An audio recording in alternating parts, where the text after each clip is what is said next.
এটা পুলিশ না, এটা সম্পূর্ণ আইন শৃঙ্খলা বাহিনী এবং এটা শুধু এবং অন্যান্য বাহিনী যেমন returning officer, pulling officer, presiding officer, এদেরও কিন্তু একটা বড় দায়িত্ব রয়েছে। আর সর্বোপরি হলো ইলেকশন কমিশন, যেহেতু পুরা নির্বাচনটা নির্ভর করে হলো ইলেকশন কমিশনের উপরে।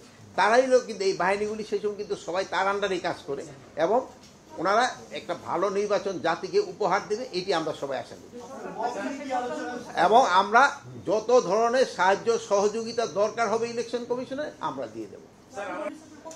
না না, এই এই এই যে ঘটনাটা সিটা যেটা, এইটা মানে কেউ এই ধরনের ঘটনা আশা করে নেই।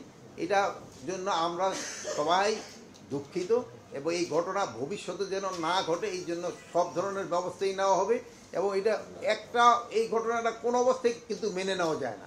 আর এই ঘটনা যারা ঘটিয়েছে তাদের কিন্তু একজনকে আপনারা জানেন অলরেডি আমরা আইনের আওতায় নিয়ে এসেছি এবং অন্যান্য যদি কেউ এটার সাথে জড়িত থাকে আমরা অন্যান্য আরও তো অনেক জড়িত আছে, ফুটেজ দিয়ে আমরা সবাই আইনের আওতায় নিয়ে আসবো।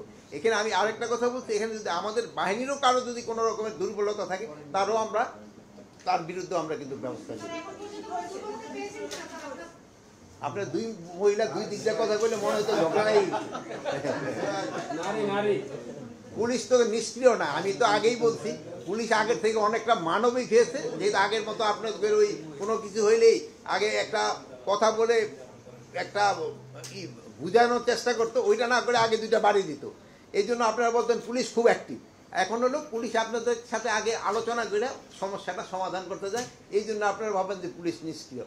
আগের পুলিশের সক্ষমতা আমি বলবো আগের থেকে অনেক বেড়েছে। আমি গতকালকে একটা ট্রেনিং ইনস্টিটিউট ভিজিট করে আসছি, আপনারা হয়তো জানেন টাঙ্গাইলে। আমি দেখি তো এতে তাদের ট্রেনিং এবং অন্যান্য জিনিস এবং তাদের মনোবল আগের থেকে অনেক ভালো হয়েছে।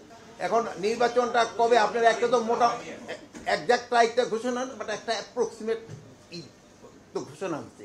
যেমন টার্গেট থাকে না সবসময়, কতগুলি আছে একটা পিন পয়েন্ট টার্গেট, কতগুলি সেগুলো এরিয়া টার্গেট। বাট আমরা কোন এরিয়াটা হচ্ছে ওই এরিয়াটা তো আইডেন্টিফাই করি, একেবারে পিন পয়েন্ট আমরা করতে পারি না। পিন পয়েন্টটা করে দেবে ইলেকশন কমিশন। এটা হলো আমি ওই এরিয়াটা ধরে আগাচ্ছি, আর পিন পয়েন্টটা যদি করে দেবো সে সময় পিন পয়েন্টটা ধরে আগাবো।